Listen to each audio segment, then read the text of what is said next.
Am I the asshole for being the reason my parents and brother may become homeless? Let me preface this post by saying I love my family but I can't live with them anymore. I'm a single mom, 34 years old, and I'm doing my best to provide my 15-year-old daughter with a good life. Right now, my parents and brother live with me in a 2-bedroom apartment, which means I share a bedroom with my daughter. I hate it because I want her to have her own space and be a normal teenager who slams their bedroom door shut and mopes around.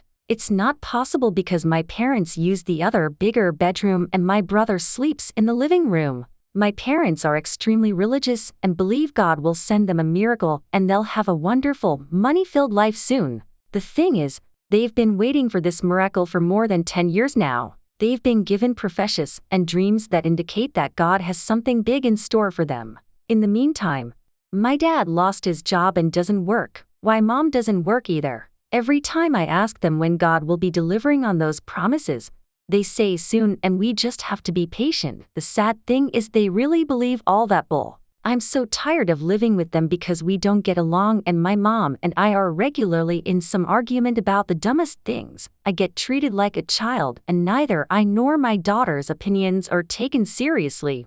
My and my daughter's social lives have suffered because we can't bring anyone to my place as they'll be confronted by a messy living room since my brother isn't the cleanest person and my parents are always at home. My brother has an online writing job, but it takes him weeks to complete his work and he doesn't get paid that much. So he's not contributing to our living costs. My parents don't contribute anything either. My daughter's mental health is also suffering because she doesn't get along with my parents. She tries her best to because of how obnoxiously religious they are. I know that her anxiety and depression, and my own, will be easier to handle in a healthy way when we're in our own place. I'm planning to move away, but that will mean my parents and brother won't have someone to pay their rent or buy them food anymore. They'll be homeless. Am I the asshole for considering leaving them behind and getting a place for me and my daughter? Am I the asshole for being furious that my cousin posted about my dad on Father's Day? I lost my dad 2 weeks ago after a brief illness. My mom, my sister, and I were obviously heartbroken. My mom was borderline catatonic in her grief. After a brief discussion with my sister, my mom and my grandmother, we decided to keep news of Dad's passing contained just to family and close personal friends of my immediate family, Dad, Mom, sister, myself. I believed this to be best to help manage my mother's stress levels and to help her grieve. Due to my mom's grief and being the oldest, I've sort of taken on the role of spokesperson for my family, planning the service, dealing with introductory legal work, calling my dad's friends. So last week I sent a text into the extended family group chat requesting that no one post anything about my dad's passing on social media and that anyone that we wanted to find out would be informed directly by us.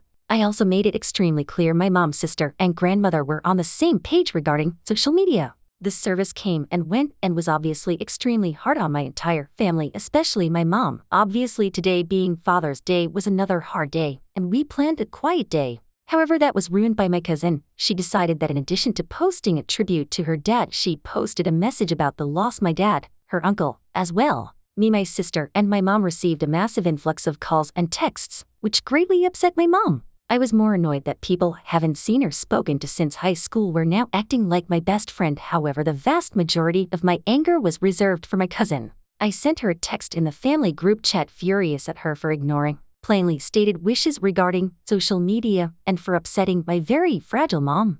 Her mom, my aunt, retaliated that we can't control how her daughter grieves the loss of her uncle. She sent one in telling me that 1. I didn't make it clear the social media ban extended beyond the service. 2. Did I expect her to never just talk about her uncle again? I said that it was obvious she was hunting for attention and sympathy, and that if she is not welcome around my mom due to the upset she caused. Pretty much my entire extended family agree that her posting was insensitive, but my aunt and cousin maintain that I overreacted and can't expect other people to grieve in the same way I did.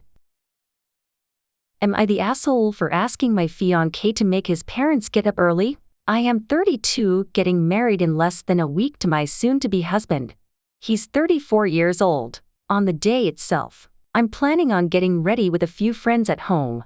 Currently we have our in-laws visiting from another country, so they're staying at our house. My mother-in-law got injured and has trouble walking lately, So we ended up making her and father-in-law stay in our bedroom that's downstairs, while we are currently sleeping in the guest bedroom upstairs. It's not a big problem, but I have to admit that I'm not fond of not having access to my own room and clean clothes when I want to.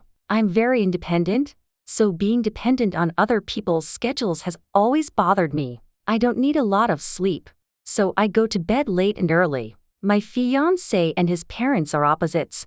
They go to bed early and like to sleep in, so I am waiting for around 4 to 5 hours every day to get my clean clothes, because by the time I start thinking about getting clean clothes for the next day, they've already gone to bed. It is extremely hard for me to walk in on someone sleeping, and I just hate to do it. It's also partly because I feel like I'm a guest in my own house and I need to walk on tiptoes to not disturb anyone. They've only been staying here for about a week, so I'll survive their stay, but I'm starting to get stressed out because of the wedding. My fiancé has also been gone for the past 4 days. He had to travel for his wedding suit and then he had his bachelor party, so I've had to do all wedding-related stuff, clean up after his parents, play a good host, and also file taxes and do my job. It's a bit much, and on top of that, I've recently found out that I'm 9 weeks pregnant and I'm suffering from terrible exhaustion and morning sickness all day. I feel myself being more irritable because I'm constantly sick, nauseous. So I'm not sure if my hormones are all whack because I'm pregnant and I'm truly being unreasonable, or if I'm actually justified in my feelings. So here's where I am the potential asshole. I spoke to my fiancé yesterday and I asked him to tell his parents to rise early on the day of the wedding, so I can have access to my things and not have to worry about waiting for them for several hours. He called me selfish and said that I couldn't ask that of people. I hate to pull the "but it's our wedding day" card, but I feel like I'm not being unreasonable asking them to do this for my stress levels. So, am I the asshole for wanting my mother-in-law and father-in-law to get up early on the wedding day, so I will have full access to my own bedroom and things without feeling like I'm not allowed in there? Edit. Okay, so I think I've been a bit unclear. I'm currently frustrated because of the clothing issues, but I readily admit that it's due to my own bad planning. There's no excuse. I've just been swamped and I'm frustrated at myself for this. I provided this context because I thought this plus my hormones nausea might be clouding my judgment. What I'm actually asking for is to have my master bathroom on the morning of the wedding day in order to save money on makeup and hair. I have 2 good friends helping me get ready the day of the wedding. We would therefore need the space to fit 3 people, and the upstairs bathroom only fits 1 person. We would start around 8:30-ish, because I have to leave the house around 12. As things currently are, I have enough space in the guest bathroom for my daily routine because I don't wear makeup. Thank you, Accutane. On normal days, and don't need to do much to my hair other than brush and braid it. So I'm not asking for the space until Saturday morning, and I'm not blaming my in-laws for me allowing them to stay in our bedroom.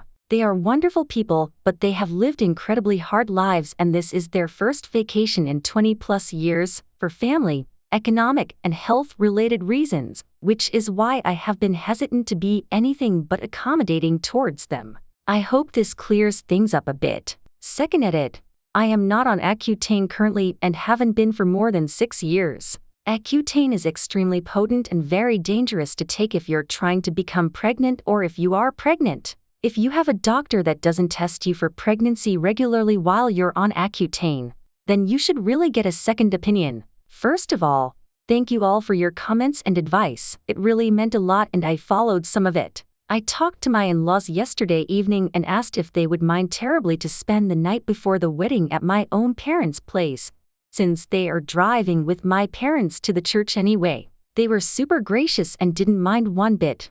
My mother-in-law even said that I needed all the time I could get and that it is always the best to get out of the bride's hair on her special morning, so she can have plenty of time to get ready without distractions. So yeah, they are incredibly good and kind people, and anyone would be blessed to call them their in-laws. I wish that was where the story ended, but it is not. This morning my, maybe ex-fiancé and I have had a huge fight over me snapping at him because he left food and coffee out, which made me vomit due to morning sickness. At the end of it, he told me, "If you can't drop the attitude, maybe you shouldn't even bother showing up on Saturday at all." I started crying and asked him if he was serious. He said yes.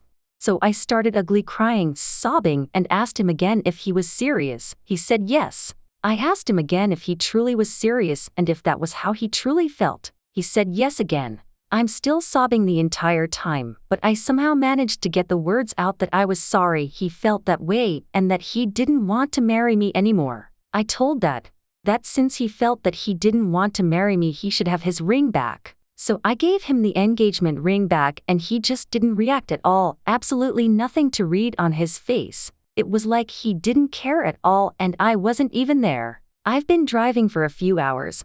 I've luckily taken this week off of work, so I don't need to worry about that today, and I'm currently writing this at a gas station. So far I haven't heard anything from him. It's been more than 3 hours since I started driving. I don't even know what to do. I am devastated and still crying uncontrollably. Of all the scenarios I ever imagined for this week, my fiance, a man I have 2 dogs, a house and baby on the way with, asking me to not show up to our wedding was not one of them. I am just too hurt to even process what the hell is going on right now and what the hell I should do going forward. I wish I had a happier update, but yeah, sorry guys.